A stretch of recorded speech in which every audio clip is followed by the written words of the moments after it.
lewat kidung pujian yang baru saja kami nyanyikan. Kami bersyukur punya Allah dan Tuhan yang luar biasa. Engkau tidak hanya sekedar tinggal diam di sorga sana, tapi Engkau turun ke muka bumi ini untuk hidup bersama dengan kami, merasakan betul kesukaran, penderitaan, pergumulan, tantangan demi tantangan dalam hidup di dunia ini. Terima kasih Tuhan, karena Engkau tidak hanya bersimpati terhadap kami, tapi juga Engkau berempati. Untuk itu ya Tuhan Yesus, terima kasih. Karena anugerah-Mu kami boleh ada hingga pada hari ini dengan nafas kehidupan, kekuatan dan kesehatan.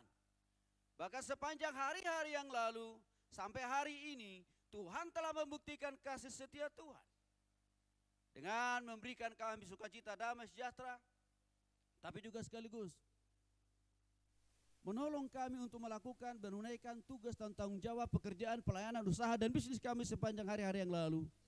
Dan tiba hari ini ya Tuhan, Engkau suruh kami duduk diam di hadapan kaki Tuhan, mendengarkan Tuhan berbicara kepada kami lewat firman-Mu. Namun sebelum Tuhan berbicara kepada kami lewat firman-Mu, kami datang dengan segala kerendahan hati di hadapan-Mu pada pagi hari ini.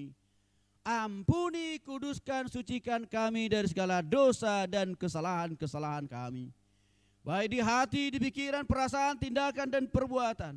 Kami sadar kami banyak dosa di hadapan Tuhan. Terima kasih Engkau rela turun ke dunia ini, bahkan mati di kayu salib, bangkit pada hari yang ketiga untuk mengampuni segala noda dan dosa dan kesalahan-kesalahan kami. Bahkan kami bersyukur Tuhan, Engkau telah mengutus roh penolong, roh penghibur, yaitu roh Allah atau roh kudus di dalam hati kami. Maka kami rindu pada pagi hari ini ya Tuhan, roh penolong atau roh kudus itu biar berkenan tinggal diam di hati dan pikiran kami, sekaligus memberikan kami hikmah bijaksana dan marifat, memahami dan mengerti bagian-bagian dari firman Tuhan yang sebentar lagi akan kami dalami. Berbicaralah Tuhan kepada kami siap untuk diberkati, supaya kami siap juga menjadi saluran berkat bagi orang lain. Haleluya, amin. Silakan duduk Bapak Ibu yang dikasihi oleh Tuhan Yesus Kristus. Shalom. Ya, Bapak Ibu dikasihi oleh Tuhan Yesus Kristus, izinkan sejenak saya mengundang Bapak Ibu untuk bergabung dengan kami di Sekolah Tinggi Teologi Profesional Lembaga Pelayanan Pemimpin Indonesia. Kebetulan kami sedang membuka penerimaan mahasiswa baru, baik untuk yang mengambil sarjana teologi konsentrasi teologi kependetaan, dan juga sarjana pendidikan Kristen, dan juga untuk master teologi serta master pendidikan Kristen. Bapak Ibu dikasihi oleh Tuhan Yesus Kristus, kita sistem kuliahnya online dari awal sampai dengan lulus. Dan kita sudah memfasilitasi setiap mahasiswa dengan diktat buku mata kuliah serta YouTube setiap pembelajaran mata kuliah. Seringkali jadi pertanyaan, Pak Pendeta uang kuliahnya bagaimana? Boleh dicicil setiap bulan. Baik, kalau udah ketemu dengan Pak Pendeta langsung di sini boleh ada diskon dikasih. Baik, tema firman Tuhan. Mana slide-nya nih? Oke. Baik, tema firman Tuhan pada pagi hari ini agak berbeda dibanding daripada tema-tema yang lain. Karena tema firman Tuhan hari ini kita akan baca, kita akan bahas tentang pentingnya atau dampak beribadah langsung ya di gereja bagi kehidupan usaha, pekerjaan, bisnis dan rumah tangga. Bapak Ibu dikasihi oleh Tuhan Yesus Kristus, kita tahu bahwa sejak pandemi datang melanda dunia ini, para pendeta gereja harus putar otak. Gimana caranya supaya ibadah boleh tak berlangsung. Tapi kita bersyukur kepada Tuhan karena lewat teknologi yang Tuhan ciptakan, lewat orang-orang yang Tuhan sudah siapkan, kita tak bisa ibadah. Namun yang jadi pertanyaan, pandemi COVID-19 sudah usai. Pertanyaannya, masihkah kita tak mengurung diri di rumah untuk ibadah? Ini yang jadi pertanyaan dan ini yang sekaligus jadi pergumulan. Nah, maka hari ini Bapak Ibu dikasihi oleh Tuhan Yesus Kristus, Saya mau jelaskan dulu kepada kita, ya, bahwa memang faktanya, kenyataannya, mayoritas orang Kristen, ya, memilih ibadah online di rumah, atau mungkin juga sedang lagi rekreasi.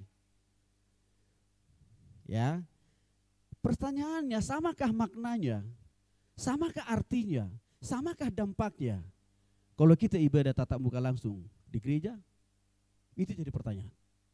Oh, banyak orang berkata, oh sama aja Pak Pendeta, Tuhan kita itu maha hadir. Nanti dulu. Tidak salah dengan pernyataan itu. Tetapi sampai hari ini Tuhan tidak pernah katakan tutup semua gereja. Enggak ada loh.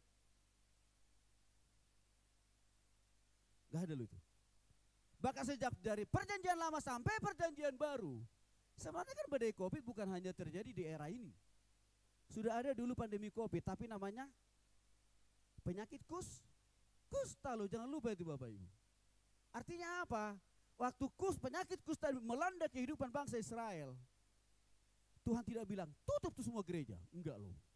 Ibadah online aja, enggak ada loh itu. Jadi jangan sampai salah ya. Artinya apa? Kalau kita ibadah online sebenarnya itu hanya salah satu langkah preventif karena kita tidak bisa ibadah langsung. Tetapi pada hakikatnya ibadah yang sesungguhnya adalah datang ke rumah Tuhan. Amin. Maka saya ajak Bapak Ibu yang lagi di rumah datang minggu depan, kalau mau diberkati Tuhan lebih.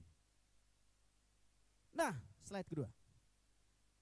Bapak Ibu dikasih oleh Tuhan Yesus Kristus, saya mau jelaskan dulu tentang secara etimologi atau secara definitif arti daripada ibadah. Karena ini supaya jelas kita punya pemahaman. Langsung aja slide ketiga ya. Menurut Kamus Bahasa Indonesia, ibadah adalah menyatakan bakti kita, penyembahan kita kepada Allah.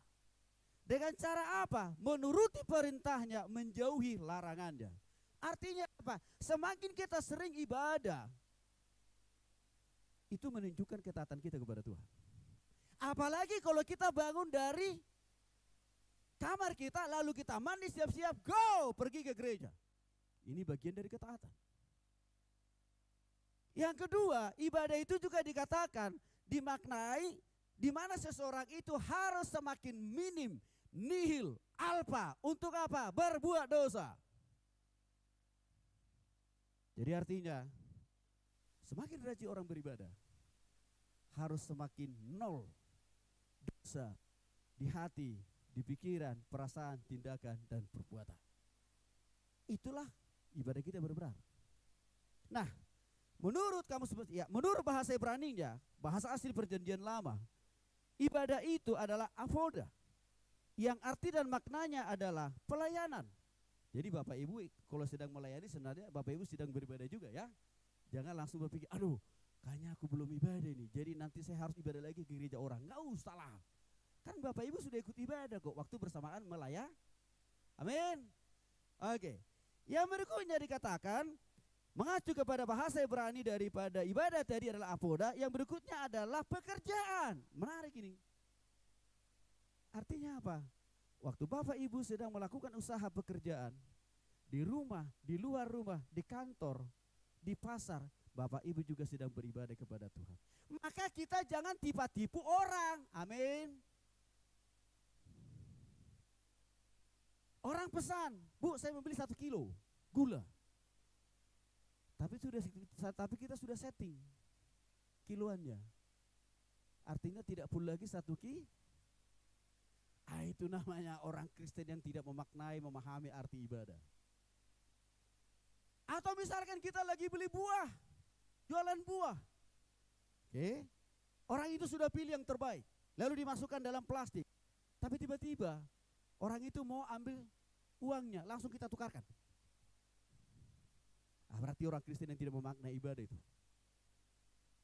Orang Kristen yang masih korupsi, berarti dia belum memaknai ibadah dengan benar. Mahasiswa yang masih nyontek, termasuk siswa juga ya, berarti dia tidak paham artinya ibadah. Amin. Agak berat untuk hal ini, amin ya. Jadi di dalam setiap aktivitas pekerjaan usaha kita juga kita sedang beribadah. Amin. Maka kalau lagi kita di lampu merah, merah, jangan terobos. Apalagi baru pulang ingat, di jalan juga berkendaraan kita sedang beribadah, belajar taat. Amin. Mulai pengakuan dosa. Oke, nggak usah kita perpanjang masalah itu ya. Nanti jadi nggak enak khotbahnya. Menurut perspektif perjanjian baru, ibadah itu adalah pengabdian atau sama dengan istilahnya penyembahan. Makanya jadi kita bersyukur ya, WL dan singers kita luar biasa, dan juga untuk paduan suara arpegio ya, mereka juga sedang beribadah bersama dengan kita hari ini ya. Nah, maka pertanyaannya Bapak Ibu dikasih oleh Tuhan Yesus Kristus, mari kita lihat dari sudut Alkitab, sebenarnya apa itu ibadah? Ayo mari kita buka Alkitab kita. Yang tidak bawa Alkitab, Tuhan pasti masih mengampuni. Tapi saya yakin bawalah, karena minimal kan kita bawa handphone semua kan. Oke, mari kita lihat dulu Bapak Ibu dikasih oleh Tuhan Yesus Kristus, Roma pasal 12 ayat 1 sampai dengan 2. Ayo, karena saya tidak mau khotbah seorang diri hari ini. Roma pasal 12 ayat 1 sampai dengan 2. Saya minta dulu yang perempuan baca ayat yang pertama, lalu yang laki-laki ayat yang pria ayat yang kedua, supaya tercipta keadilan sosial. Yang perempuan dulu Bapak Ibu, Ibu-ibu ya, perempuan dulu ya. Ayat 1 dulu. 1, 2, 3 ya.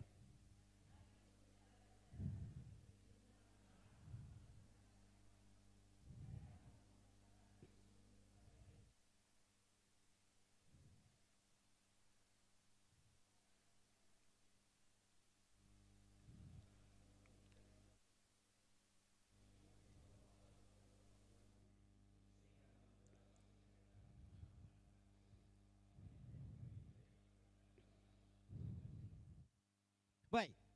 Bapak Ibu dikasih oleh Tuhan Yesus Kristus, dari Roma pasal 12 ayat 1 sampai 2 dapat kita satu ambil kesimpulan. Ibadah itu adalah mempersembahkan totalitas hidup. Yang mana itu maksudnya?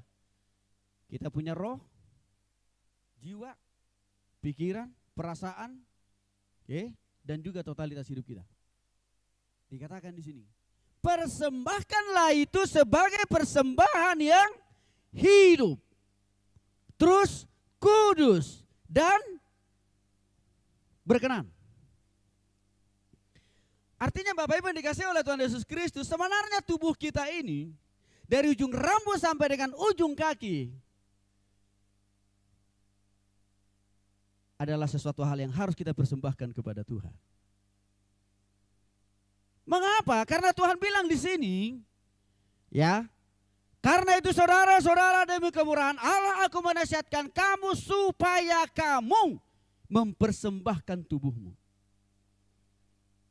Jadi artinya Bapak Ibu dikasih oleh Tuhan Yesus Kristus, kita perlu menjaga kekudusan dan kesucian totalitas hidup kita dari ujung rambut sampai dengan ujung kaki. Maka untuk itu seringkali saya katakan bagi para pria, bertobat dan berhentilah merokok.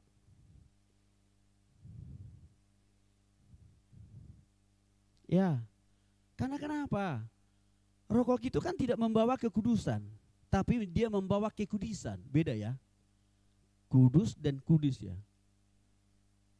Rokok itu hanya merusak kok, mengotori badan kita, tubuh kita kan. Bahkan perusahaan yang menerbitkan, yang memproduk rokok itu sudah mengingatkan kita jauh-jauh hari. Dilarang. Udah jelas kan itu ya.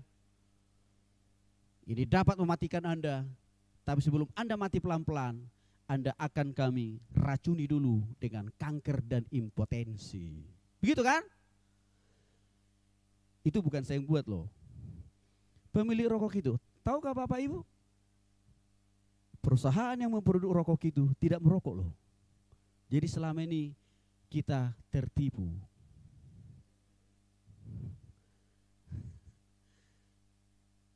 Dia nggak merokok loh. Lalu dia ditanya oleh wartawan, loh Bapak produksi rokok tapi Bapak tidak mau merokok, gimana nih ceritanya? Berarti Bapak sengaja meracuni masyarakat Indonesia. Dia bilang begini, saya kan tidak paksa mereka beli produk saya. Mereka yang pingin mau mati pelan-pelan kok. Dan mereka menganggap dengan merokok itu salah satu cara untuk mati pelan-pelan. Ya lalu mereka beli. Ya udah, saya sediakan barangnya. Bapak Ibu, kita jangan bodoh-bodohin ya. Halo, laki-laki. Agak susah biasanya. Iya. Karena saya juga tidak merokok, Bapak Ibu. Sejak dari kecil saya tidak merokok. Jadi saya konsisten dengan omongan saya. Karena saya menyadari tubuh saya ini adalah bait Allah, rumah Tuhan, gereja Tuhan, secara rohani kan. Maka saya harus menjaga kekudusan dan kesucian tubuh saya dari ujung rambut sampai dengan ujung kaki.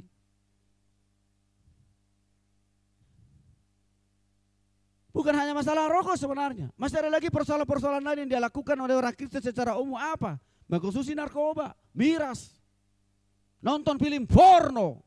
Saya tidak tahu ada di antara saudara atau tidak menyimpan gambar film porno di handphonenya. Coba saudara bayangin, Alkitab saudara taruh di sini kan, tapi saudara sandingkan dengan gambar film porno. Gimana itu ceritanya itu? Sedikit-sedikit lihat Alkitab, sedikit-sedikit lihat gambar porno. Gimana ceritanya itu? Ini juga yang menyebabkan ibadah kita tidak berkenan di hadapan Tuhan. Karena kenapa? Tubuh kita tidak sungguh-sungguh kita persembahkan clear dan clean dari dosa. Itu masalahnya Bapak Ibu. Maka saya mengajak Bapak Ibu dikasih oleh Tuhan Yesus Kristus mulai hari ini. Kalau mau ibadah kita itu membawa dampak yang luar biasa, memberkati hidup, usaha, pekerjaan dan bisnis kita, kita menjaga kekudusan. Yang kedua, mari kita lihat dulu di dalam Kisah Para Rasul 2 ayat 42 sampai dengan ayat 47. Kita mau belajar dari jemaat mula-mula di Kisah Para Rasul tentang apa itu ibadah secara Alkitabiah. Silakan kalau sudah ada yang menemukan, Bapak Ibu boleh dibaca. Kisah Para Rasul 2 ayat 42 sampai dengan 47.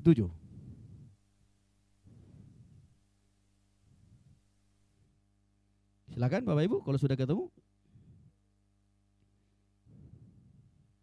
Kisah Para Rasul 2 ayat 42 sampai 47.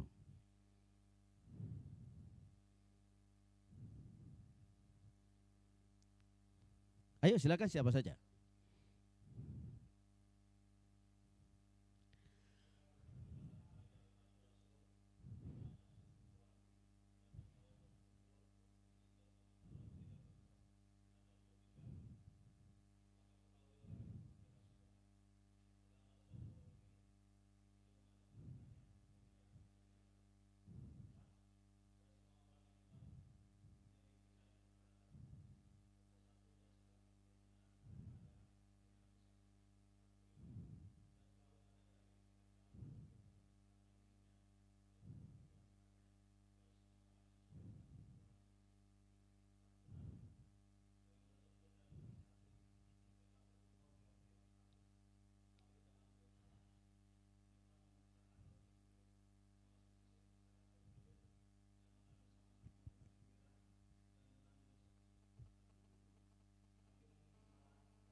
Konsep pemahaman dan pengertiannya tentang ibadah harus berangkat dari sini. Anak-anak Tuhan, orang Kristen dalam memaknai ibadah harus berangkat dari model jemaat mula-mula. Karena ini jemaat yang perdana yang pertama loh, dicatat dalam kitab. Oke, mari kita lihat. Khusus ayat 42. Di sana dikatakan, mereka bertekun dalam pengajaran rasul-rasul dan dalam persekutu. Di sini dapat kita lihat bahwa ibadah itu adalah persekutuan kita dengan orang-orang percaya. Dan di sana dikatakan dan mereka selalu berkumpul kan? Ini bicara masalah gereja. Berkumpul di sini. perkumpulan arisan. Bukan ya, bukan. Bukan juga perkumpulan marga, bukan.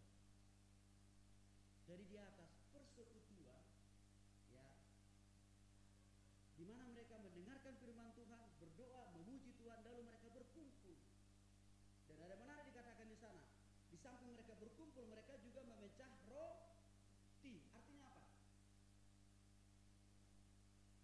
Sharing kan? Bersaksi kan? Kalau kita hanya mengharapkan ibadah online, nggak dapat makna ini, nggak dapat.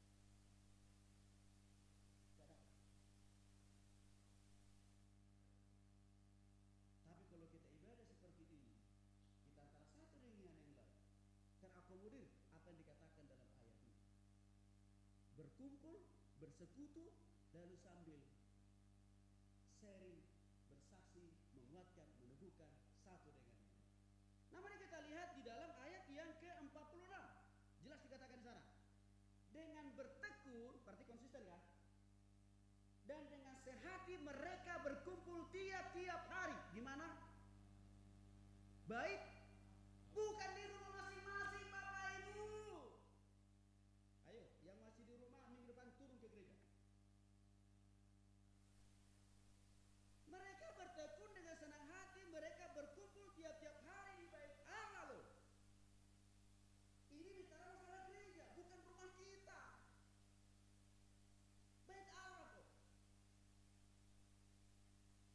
Dan mereka memecahkan roti di rumah masing-masing secara bergilir, makan bersama-sama dengan gembira dan dengan tulus hati. Maka artinya, apa yang dikasih oleh Tuhan Yesus Kristus, ibadah online hanya alternatif di masa darurat. Oke? Tapi kalau kita sudah kembali dalam era kenormalan seperti ini, harusnya orang percaya kembali kepada Alkitab dalam beribadah. Artinya apa? Datang, bangun dari rumah masing-masing ke gereja. Amin. Itu yang firman Tuhan bilang. Apalagi gereja kita sangat strategis. Dari berbagai pelosok gampang ke gereja ini. Maka saya kira ini tidak jadi masalah. Maka untuk itu Bapak Ibu dikasih oleh Tuhan Yesus Kristus, ayo kita kembali. Ya, memaknai ibadah sesuai dengan apa yang dikatakan oleh firman Tuhan, yaitu berkumpul bersama-sama dengan orang-orang percaya di bait Allah, artinya di gereja secara langsung. Ibu Pak Tony, kalau saya takut kena COVID, Bapak Ibu kan bisa pakai masker kan? Apalagi kalau kita sudah divaksin 1 dan 2, COVID-nya lari menjauh. Dan saya harus sampaikan juga kepada Bapak, waktu pandemi COVID-19, kenapa salah satu faktor kenapa banyak orang mati? Baik anak, muda, orang tua. Salah satu penyebabnya adalah banyak orang ya, meninggal itu karena salahnya sendiri. Salahnya mana? Hidup dalam kekhawatiran. Saya sudah lihat dengan mata kepala. Karena dia selalu menghadap dalam hati dan pikirannya, kesana kesini kena COVID. Padahal dia sudah divaksin 3 kali, sudah pakai masker juga. Maka apa yang terjadi? Orang ini dikuasai oleh kekhawatiran. Dan tahukah Bapak ini, salah satu faktor penyebab kematian seseorang adalah karena hidup di dalam kekhawatiran. Maka Matius mengatakan, janganlah khawatir. Karena kekhawatiran kita tidak menambah umur kita, tidak menambah kesehatan kita, tidak menambah rezeki, keuntungan kita. No. Yang ketiga, Ibrani 10 ayat 25. Saya kira sudah sering kita baca. Ayo Bapak Ibu satu orang bisa bacakan buat kita Ibrani 10 ayat 25.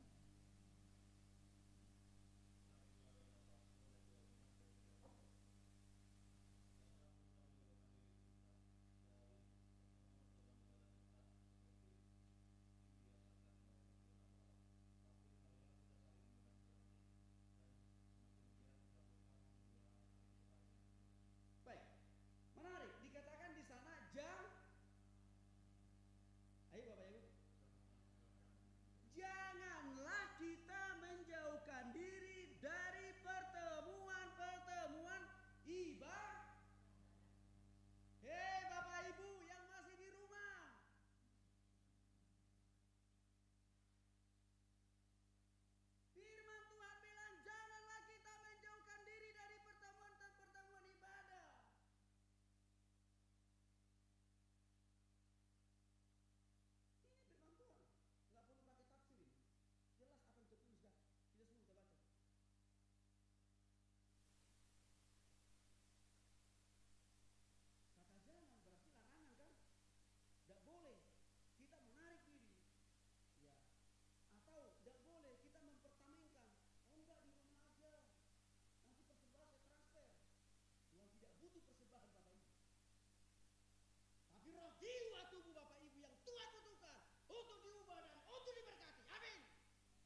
Oh, oke. Baik. Oh, baik. Oke, makasih Pak. Ya, kalau dosen beginilah, lebih senangnya mutar-mutar kemana-mana begitu. Supaya yang diajar jangan ngantuk atau dua siapat. Nanti. Ini loh Bapak Ibu. Jangan. Ya. Walaupun memang pada masa itu ada orang juga sebagian yang malas beribadah ke gereja kan. Maka Rasul Paulus mengingatkan lewat Ibrani kan. Tapi jangan ikut-ikutan kita dengan pola pikir dan kebiasaan malas dari orang-orang yang ada pada zaman itu, jangan kan. Maka turunlah ayat ini supaya kita apa? Konsisten, sungguh-sungguh setia untuk apa? Datang ibadah dalam pertemuan-pertemuan di gereja seperti ini. Bagian yang keempat. Jadi kalau saya mau simpulkan, bagian yang ketiga dari Ibrani 10 ayat 25, ibadah itu adalah menghadiri langsung kebaktian setiap minggu di gereja. Ya, bukan di rumah masing-masing loh ini. Di gereja. Tahukah Bapak Ibu, di China kan komunis kan? Mereka kan tidak bisa baca Alkitab di tempat terbuka. Nggak usah baca Alkitab, bawa Alkitab, leher bisa putus itu. Tapi tahukah Bapak Ibu, mereka tidak hanya puas diri membaca Alkitab di rumah masing-masing, tapi mereka membuat yang namanya gereja bawah tanah itu Bapak Ibu. Dan mereka datang dari rumah mereka masing-masing untuk beribadah di gereja bawah tanah. Karena mereka paham betul apa yang dimaksud dengan ibadah sesuai dengan firman Tuhan. Kita tidak separah di China loh Bapak Ibu. Artinya ayolah kita ibadah langsung di gereja ini. Keluaran pasal 20 ayat 8 sampai 10 menegaskan Tuhan telah menciptakan berapa hari buat kita untuk bekerja. Berapa hari Bapak Ibu? Cari hepeng, cari cuan, berapa hari? 6 hari ya. Tapi Tuhan bilang, saya hanya minta 1 hari aja. Hari kedua saya minta 1 hari.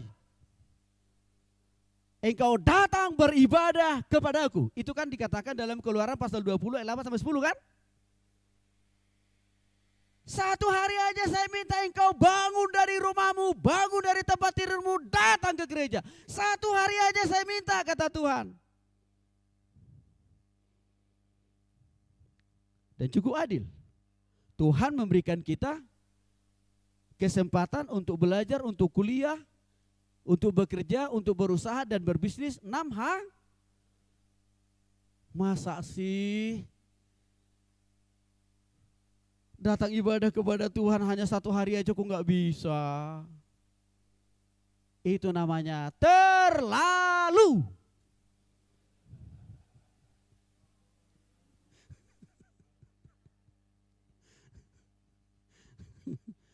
Terlalu kan Bapak Ibu? 6 hari loh kita dikasih waktu cari cuan, cari hepeng, cari rezeki. Tuhan bilang, oke, saya minta 1 hari ya. Saya pikir Tuhan itu baik loh. Baik banget. Tapi kita masih tetap susah turun, datang, beribadah di gereja ini hari Minggu saja. Hati-hati Bapak Ibu yang di rumah ya, mungkin tidak lagi berlaku nanti doa Tuhan Yesus untuk Bapak Ibu yang di rumah kalau tidak tobat hari ini.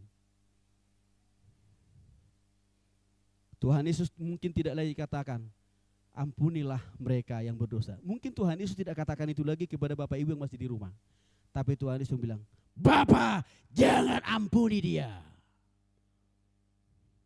Karena kenapa? 6 hari loh, dikasih kesempatan cari cuan. Masa 1 hari gak bisa datang ke gereja? Bapak Ibu, dari Senin, Selasa, Rabu, Kamis, Jumat, Sabtu, Minggu saya tetap melayani, mengajar mahasiswa saya. Tapi saya tetap ibadah loh. Tetap kok saya ibadah. Menunjukkan saya juga taat sama firman Tuhan. Sekarang kita mari bicara masalah berkat. Kalau masalah berkat agak lebih serius. Operator. Apa berkat? Kalau Bapak Ibu, hei yang di rumah, datang mulai minggu depan. Kalau Bapak Ibu mau mendapatkan berkat dari Tuhan, lewat ibadah langsung. Mari kita lihat yang pertama. 1 Korintus 15 ayat 58. 1, 2, 3 ya. Baca sama-sama. Ayo, baca sama-sama. Kelihatan kan? Oke, 1, 2, 3 ya.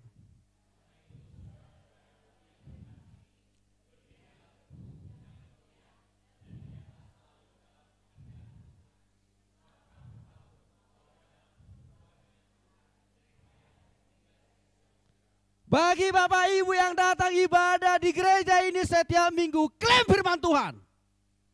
Terima berkat Tuhan.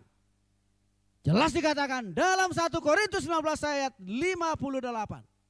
Berdirilah, jangan malas. Jangan malas datang ibadah hari Minggu ke gereja sini, jangan malas.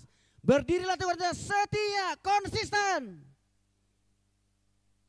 Giat selalu dalam pekerjaan Tuhan. Dengan Bapak Ibu datang ke gereja ini, berarti Bapak Ibu sedang melakukan firman ini kan? Adakah hasilnya? Adakah berkatnya? Ada. Dikatakan di sana bahwa dalam persekutuan dengan Tuhan jerih payahmu tidak sia-sia. Amin Bapak Ibu. Berkat ini akan mudah tercurah bagi Bapak Ibu yang konsisten dan setia ikut ibadah langsung di gereja ini setiap minggu. Amin. Karena ini bukan perkataan saya, tapi ini adalah Tuhan yang berbicara kepada Bapak, Ibu, Saudara dan saya. Ini juga yang menjadi alasan kenapa saya konsisten, kenapa saya setia beribadah. Salah satu orang terkaya di dunia hari ini adalah beliau ini, Carlos. Konsepnya cuma 2 saja. Dia memiliki motivasi yang benar dalam beribadah. Oke. Artinya apa? Dia tahu bahwa ibadah itu adalah harus berkumpul dengan sesama saudara orang percaya yang lain. Dia tahu itu. Maka itu menggerakkan beliau ini untuk rajin datang beribadah setiap minggu. Dan saya kira firman Tuhan tergenapi dari 1 Korintus 15 ayat 58. Dia punya kekayaan sebesar 90,3 miliar US dollar Amerika. Kalau kita lihat orang yang setia, orang yang taat beribadah tidak pernah dilupakan oleh Tuhan, tapi diberkati oleh Tuhan. Amin.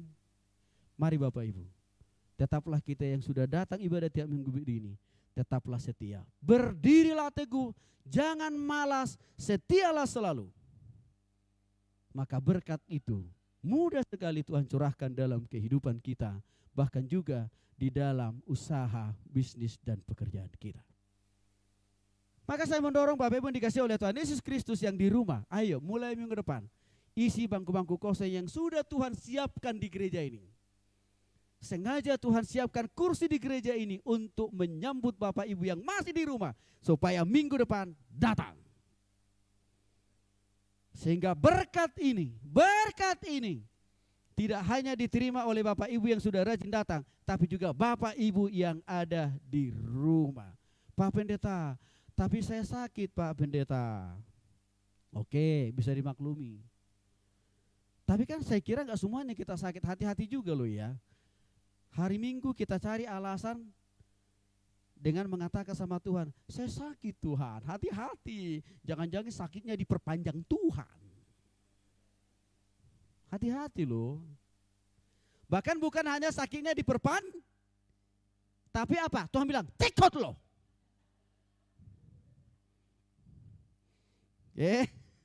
Jadi jangan cari alasan ya. Oke, baik kita lihat slide yang berikutnya. Baik, mari kita baca. Oke, 1 Timotius 4 ayat 7 sampai dengan ayat 8. Silakan, 1, 2, 3 ya.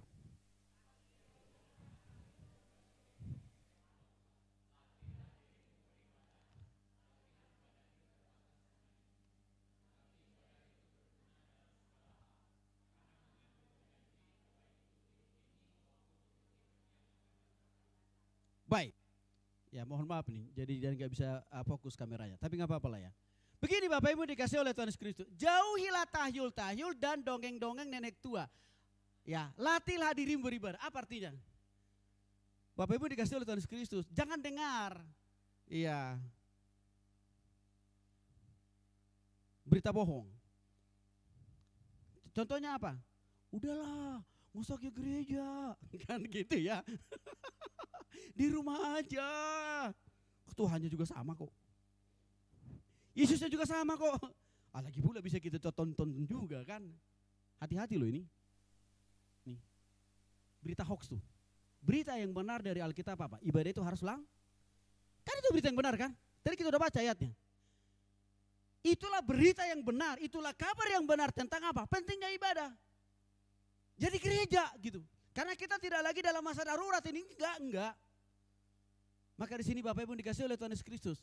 Dikatakan latihan badani terbatas, tetapi ibadah itu berguna dalam segala hal. Apa maksudnya? Bapak Ibu, lari pagi siang malam itu hanya berguna bagi kesehatan kita sementara. Ya. Atau mungkin Bapak Ibu ikut senam apa itu? Aerobik lah gitu ya. Itu hanya berguna sementara kok. Tapi konsistensi kesetiaan kita dalam beribadah dikatakan di sini jelas berguna dalam segala hal karena mengandung janji-janji baik untuk hidup di dunia ini dan juga untuk hidup di surga nanti. Saya kasih contoh paling real. Henok. Dicatat dalam Kejadian pasal 5 ayat 22 sampai dengan 24. Dia beribadah, bergaul dengan Tuhan. Artinya kan beribadah itu. Selama kurun waktu berapa? 300 tahun. Oke, apa hasilnya? Tuhan tambahkan umur Henok secara jasmania menjadi 365 tahun. Oke? Dan tidak hanya itu berkat yang didapatkan oleh Henok. Berkat apa lagi? Dia terangkat secara fisik ke surga. Apa yang mau saya katakan Bapak Ibu? Ibadah langsung dengan orang-orang percaya di gereja itu membawa dampak yang luar biasa secara jasmani. Satu, umur panjang. Yang kedua, kesehatan jasmani dipelihara, dijagai oleh Tuhan. Yang ketiga, ada anaknya, belum. Ada anaknya Henok. Siapa? Metusalah. Iya kan? Tahukah Bapak Ibu? Umur Metusalah hampir 1969 tahun loh. Hampir 1000 kan itu. Tahukah Bapak Ibu? Dampaknya. Kok bisa Metusalah punya umur 969? Itu karena komitmen dan kesetiaan dari bapaknya Henok beribadah kepada Tuhan. Maka diberkati Tuhan juga kehidupan dari anaknya Henok yaitu Metusalah sampai usia 969. Kesimpulannya apa? Kalau kita konsisten beribadah kepada Tuhan di gereja, bukan hanya kita diberkati Tuhan loh Bapak Ibu, tapi juga anak cucu dan keturunan. Ayo yang di rumah turun minggu depan. Turun minggu depan. Mau diberkati Tuhan seperti Henok kan? Mau diberkati Tuhan anak cucu kita kan yang di rumah, halo yang di rumah. Turun minggu depan. Berkat kedua, Henok terangkat ke surga tanpa mengalami kematian.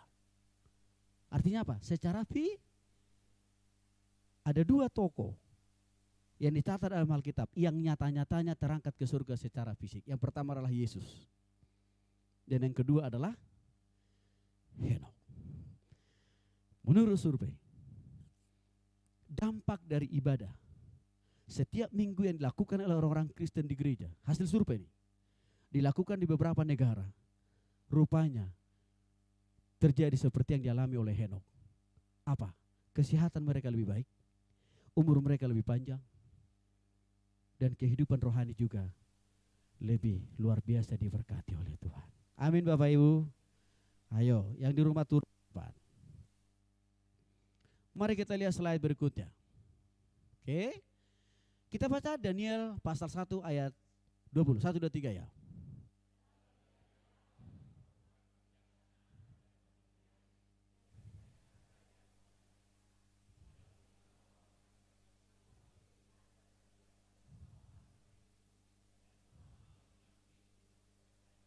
Baik. Waktunya saya berbicara sekarang kepada anak-anak siswa dan mahasiswa. Karena seringkali juga mahasiswa merasa, apaan tuh ibadah? Lebih baik jalan-jalan ke mall. Karena kira-kira begitu ya. Nih, dengar firman Tuhan. Daniel dicatat 3 kali sehari dia beribadah. Waktu dia jadi mahasiswa. 3 kali sehari. Di samping ibadah hari Minggu. Bapak Ibu tahu hasilnya apa? Adik-adik sekalian yang masih mahasiswa atau masih sekolah, dikatakan di sana hasilnya apa? Daniel memiliki kecerdasan berapa? 10 kali 10 kali lipat loh. Maka waktu dia ujian sidang skripsi, ya langsung tim penguji katakan, Anda lulus dengan nilai cum laude. Dan tidak hanya sampai di situ, Daniel langsung direkrut jadi pegawai istana di tengah-tengah kerajaan Nebukadnezar. Bahkan tahukah Bapak Ibu, posisi terakhir daripada Daniel itu adalah Perdana Menteri atau sama dengan Presiden. Kecerdasan Bapak Ibu. Dan juga untuk saudara yang masih belajar kecerdasan. Saya orang kampung kok. Lahirnya di mana? Di Siborong-Borong City. Tahu Siborong-Borong City ya? Kota paling termarginalkan di Danau Toba sana. Artinya apa? Saya lahir nggak ada listrik. Boro-boro TV. Ya, sekolah saya harus 5-10 kilometer. Jalan kaki tuh pakai roda 2. Kaki 2 maksudnya ya, bukan pakai motor ya. Tapi tahukah Bapak Ibu? Saya tetap konsisten dan setia beribadah. Dan tahukah Bapak Ibu tempat saya dulu beribadah di gereja itu 15 kilometer. Tapi saya paham betul apa kata firman Tuhan. Kalau saya konsisten beribadah kepada Tuhan, bayar harga, waktu, tenaga dan pikiran, kan gitu ya. Saya yakin firman Tuhan tidak akan pernah bohong. Artinya Bapak Ibu yang dikasihi oleh Tuhan Yesus Kristus, saya merasakan dampak betul ibadah langsung itu dalam kehidupan dan juga dalam studi saya. Dalam kurun waktu 8 tahun, dengan anugerah dan pertolongan Tuhan, Tuhan tolong saya menyelesaikan 5 gelar. 8 tahun doang gitu. Maka saya hari-hari ini sering saya katakan kepada anak mahasiswa, kenapa engkau gak lulus-lulus? Kenapa IP kamu gak naik-naik? Bahkan cenderung terjun bebas. Ya karena kau gak pernah ibadah. Ini selalu saya katakan. Gak pernah ibadah sih. Sehingga apa? Tuhan tidak memberikan pencerahan dalam hati dan pikiranmu untuk apa? Memahami dan mengerti setiap apa yang diajarkan oleh dosenmu atau gurumu. Tapi coba kalau engkau ibadah. Karena ini yang dilakukan oleh Daniel. Dia berhasil kok. Ayo. Yang masih pelajar, yang masih mahasiswa, konsisten ibadah. Karena Tuhan tidak akan pernah mengkhianati kesetiaan Bapak Ibu yang dikasihi oleh Tuhan Yesus Kristus. Lanjut. Ya, ini sampai besok khotbahnya. Oke, kan masalah berkat kan? Mari kita baca dulu. 1, 2, 3 ya.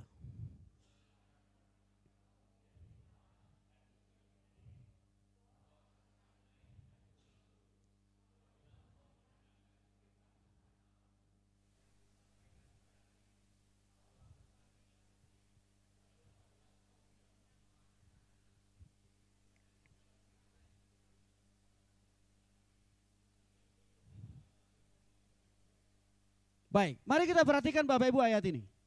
Tuhan akan mengangkat engkau menjadi kepala ya, bukan ekor ya.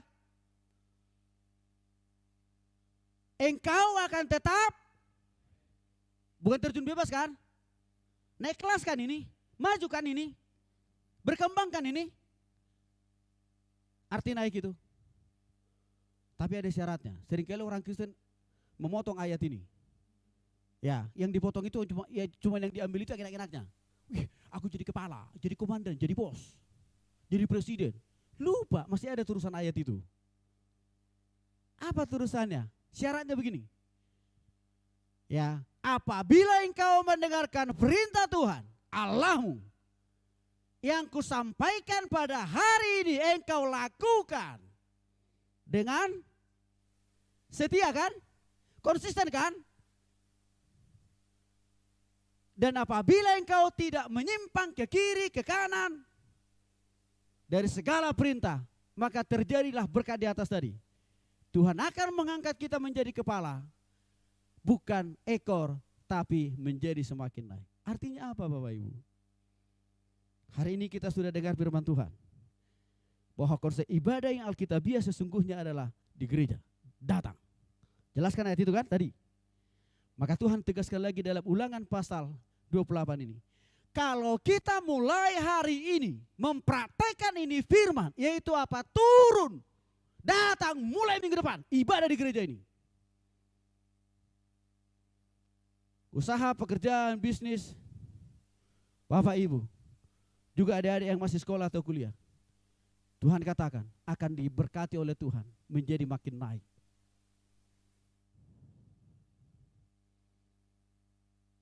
Saya ambil sebuah kesaksian. Pasti Bapak Ibu Saudara tahu Bapak Insinyur Poltak Sitorus. 2 hari yang lalu saya telepon 4 jam dengan beliau. Lalu saya tanya begini, gimana setelah Bupati Pak? Saya bilang, karena beliau ini sebelumnya pengusaha di Bandung. Aduh Pak Tony, kalau bukan karena Tuhan, saya pasti tidak bisa. Oh kenapa? Yang pertama beliau katakan begini, Pak Tony waktu pas masa-masa kampanye, minggu-minggu kampanye, saya dan istri kena COVID, sehingga kami tidak bisa ikut kampanye. Sehingga kami hanya bisa dirawat di rumah sakit. Tapi Pak Tony tahu, tim sukses saya, mereka tetap jalan kampanye, ya, di Tobasa. Dan ada lagi yang luar biasa Pak Tony. Besok mau pencoblosan kan gitu. Malamnya terjadi serangan fajar. Serangan fajar itu apa? Pesaingnya, kompetitornya. Ya kan? Malamnya subuh-subuh, di atas jam 12, mereka datangi rumah setiap penduduk. Lalu mereka sebar uang. Pagi-pagi subuh. Persis waktu Tuhan Yesus bangun pagi-pagi mau berdoa. Tapi kalau ini mereka bangun pagi-pagi mau nyogok kan gitu. Beda ya. Tapi beliau bilang, Pak Tony, Tuhan itu baik. Waktu dari tim sukses kompetitor saya itu berusaha masuk ke setiap desa, ke setiap rumah. Bahkan calon bupatinya ikut loh. Tiba-tiba apa? Dihadang oleh tim sukses saya. Sehingga tidak ada masyarakat. Dari 16 kecamatan, tidak ada satu masyarakat yang menerima uang itu. Dan dia bilang, ini adalah anugerah Tuhan. Lalu saya tanya, setelah Bapak menjalani tugas Bapak sebagai bupati, ini sudah masuk tahun yang keempat. Lalu saya tanya, gimana dengan perlombaan yang baru diselenggarakan di Danau Toba? Kemarin saya bilang, event F1. Dia bilang begini, Pak Tony sebenarnya ini hanya cuma 1 bulan Pak. Dan kami gak sanggup sebenarnya kalau cuma 1 bulan. Pak Tony kan masih tahu. Ya, persiapan Mandalika tahunan kan. Tapi ini 1 bulan. Pak Tony, kalau bukan karena Tuhan, kami pasti gak bisa. Lalu saya tanya, bagaimana caranya Pak? Saya bilang, Tuhan itu baik. Saya kumpulkan sekda. Ya, ASN di bawah saya, kita harus banyak berdoa, kita harus banyak memuji nama Tuhan. 2 hari sebelum hari H, Bapak Ibu dikasih oleh Tuhan Yesus Kristus, mereka buat KKR 2 ronde. Mereka buat KKR 2 ronde. Dan dihadiri 5.000 orang. Bukan hanya orang Danau Toba sekitarnya, tapi juga tamu yang dari luar kota, termasuk juga dari luar negeri. Dan itu mereka lakukan 2 ronde. Apa yang terjadi Bapak Ibu? Berhasil sukses sudah event F1 yang diselenggarakan di Danau Toba. Ini baru pertama kali diselenggarakan di Indonesia. Bapak Ibu dikasih oleh Tuhan Yesus Kristus, Tuhan tidak pernah mengkhianati janjinya. Tuhan tidak pernah ingkar janji dengan apa yang sudah Dia firmankan kepada kita. Tapi persoalannya sering kita tidak mau taat, tidak mau setia, hanya mau minta berkat. Tapi waktu Tuhan bilang, datang kepadaku, beribadah kepadaku, kita justru mencari 1000 kali alasan. Bapak Ibu yang dikasih oleh Tuhan Yesus Kristus, sangat terlihat kok. Kesetiaan dalam beribadah kepada Tuhan pasti memberkati karir dan juga usaha dan pekerjaan dan bisnis kita. Amin Bapak Ibu. Mari kita lebih setia. Ayat terakhir, karena sudah mulai ada yang 2 syafaat. Oke, ntar habis ini langsung 2 syafaat kita. Kejadian pasal 1 ayat 28. Mari kita baca sama-sama. 1, 2, 3, ya.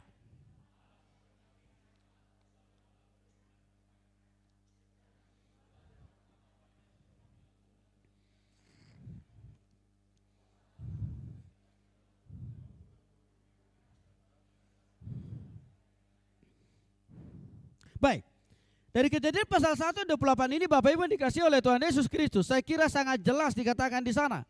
Allah memberkati mereka. Artinya berkat Allah ya kepada Adam dan Hawa juga itu bisa berlaku, berlangsung, terjadi dalam diri kita. Asal kita lakukan firman Tuhan. Dikatakan beranak cuculah dan bertambah banyak dan penuhilah bumi. Apa yang mau saya katakan lewat hal ini Bapak Ibu dikasih oleh Tuhan Yesus Kristus? Kesetiaan, kesungguhan kita datang ke gereja ini beribadah, memuji, menyembah nama Tuhan. Juga akan membawa dampak di mana kehidupan rumah tangga, pasangan hidup, anak, keturunan kita diberkati oleh Tuhan. Amin.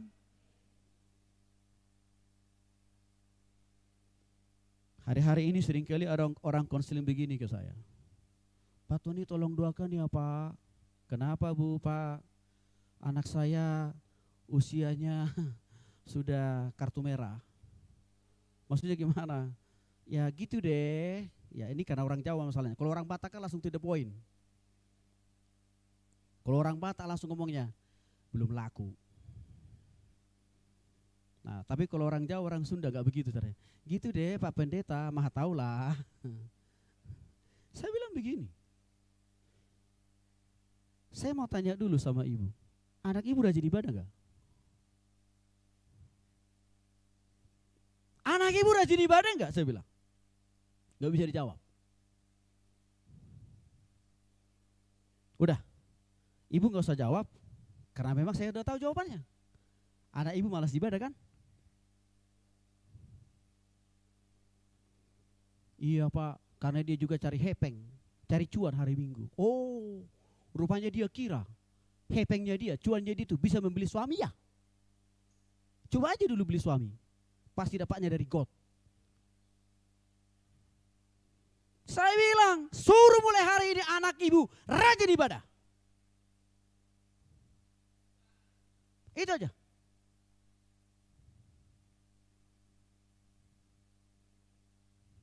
Setelah dia menunjukkan konsistensi pertobatannya untuk ibadah, apa yang terjadi?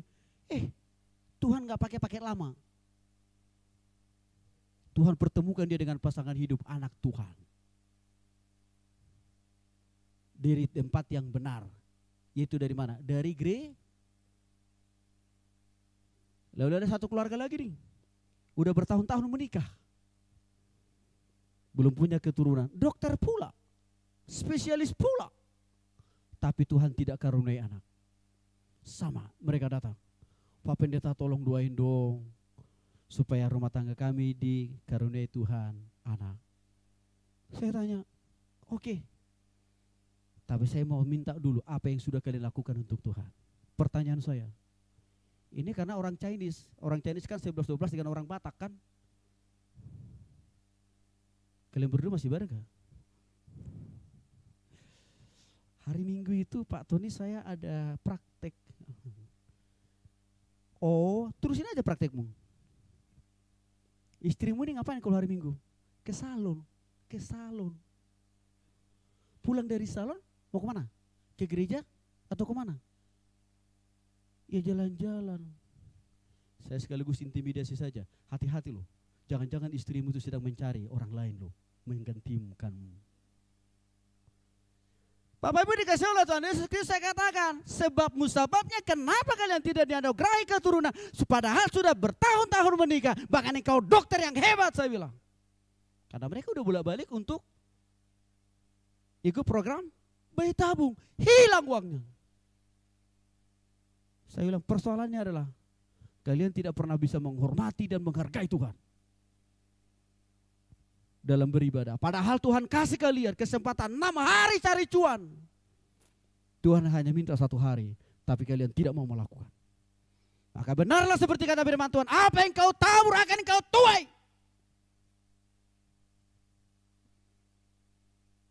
Sebab musabab yang kau tidak dikaruniai Tuhan anak adalah diri kalian berdua, bukan Tuhan yang salah. Karena kalian tidak mau menabur kebaikan dengan konsisten ikut ibadah di gereja, maka wajar saja berkat itu jauh dari rumah tangga kalian.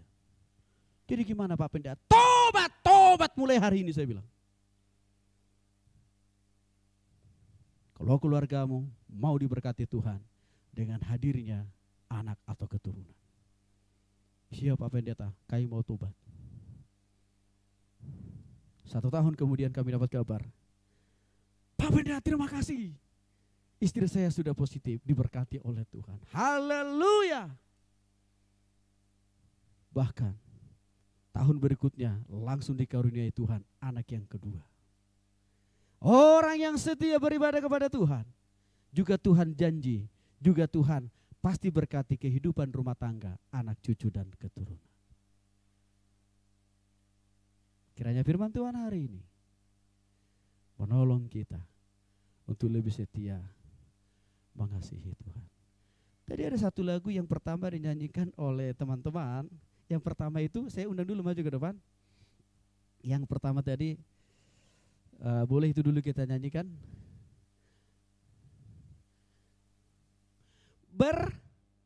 Oke. Ya, saya undang Bapak Ibu berdiri. Kita nyanyikan kiring pujian ini. Mari mulai hari ini kita lebih sungguh-sungguh berserah kepada Yesus dengan menyerahkan roh, jiwa dan tubuh kita untuk beribadah kepadanya. Ya, setiap minggu di gereja ini. Saya undang tim juga maju ke depan, tim MC dan singers. Mari kita nyanyikan kidung pujian ini.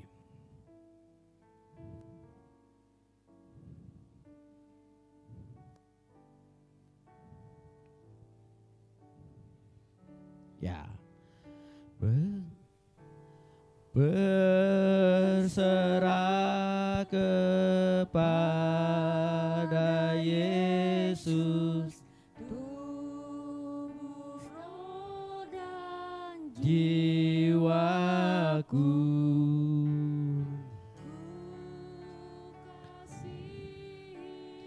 Ku percaya, ku ikuti Dia, ia terus. Aku berserah, aku berserah,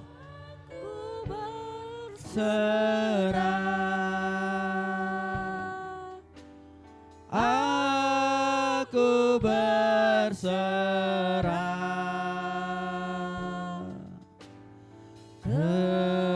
kepadamu, Juru Selamat. Aku berserah. Silakan tim MC Singers menyanyikan kidung pujian ini dengan pelan. Mari Bapak Ibu yang dikasihi oleh Tuhan Yesus Kristus, kita arahkan hati dan pikiran kita kepada salib Kristus. Yesus sudah lebih dulu menyerahkan totalitas roh, jiwa dan tubuhnya mati di kayu salib. Semua itu Yesus lakukan supaya Bapak Ibu saudara yang dikasihi oleh Tuhan Yesus Kristus, yang termasuk yang ada di rumah, kita boleh mendapatkan kasih pengampunan dosa, kehidupan kekal di surga, tapi juga sekaligus kehidupan yang diberkati oleh Tuhan selama kita hidup di dunia ini. Maka mulai hari ini Bapak Ibu yang dikasihi oleh Tuhan Yesus Kristus, sudah sangat jelas dari firman Tuhan yang sudah kita dengarkan tadi. Beribadah itu yang sesungguhnya adalah di rumah Tuhan. Datang ke rumah Tuhan. Maka untuk itu saya mendorong Bapak Ibu yang dikasihi oleh Tuhan Yesus Kristus, terlebih khusus yang ada di rumah, ayo datanglah setiap minggu beribadah kepada Tuhan di gereja ini. Yang kedua, banyak berkat-berkat Tuhan yang pasti Tuhan curahkan dalam kehidupan jasmani, rohani, usaha, pekerjaan dan bisnis Bapak Ibu. Waktu Bapak Ibu setia melakukan firman Tuhan. Yaitu apa? Datanglah beribadah kepada Tuhan di gereja ini setiap minggu dengan langsung. Maka berkat-berkat yang sudah Tuhan siapkan, seperti yang sudah kita lihat dalam firman Tuhan tadi, pasti terjadi di dalam nama Yesus, dalam kehidupan jasmani, rohani, usaha, pekerjaan, bisnis, dan rumah tangga Bapak Ibu yang dikasihi oleh Tuhan Yesus Kristus.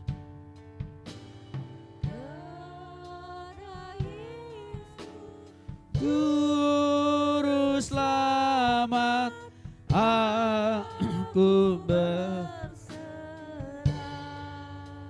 Mari kita berdoa. Bapa dalam surga, terima kasih. Kebenaran-Mu sudah dibukakan, isi hati-Mu sudah disampaikan.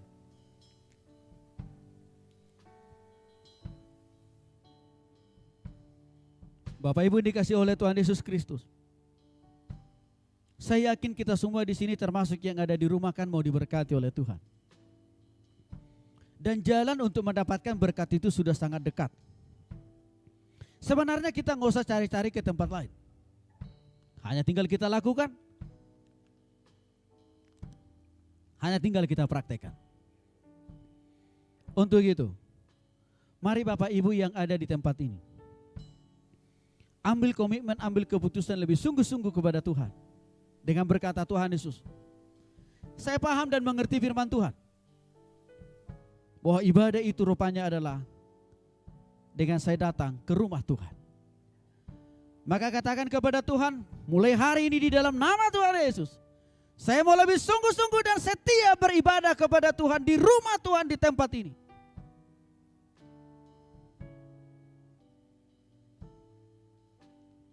Yang kedua, bagi Bapak Ibu saudara yang masih ada di rumah, ayo berdoa dan katakan kepada Tuhan, saya mau diberkati oleh Tuhan. Untuk itu Tuhan, saya paham dan mengerti firman Tuhan. Mulai minggu depan di dalam nama Yesus, saya ambil keputusan untuk mau datang beribadah di gereja secara langsung. Dan Tuhan Yesus pasti akan memampukan, menopang dan menolong, memberikan dan kekuatan dan kesehatan bagi Bapak Ibu untuk boleh datang beribadah di gereja ini. Dan yakinlah,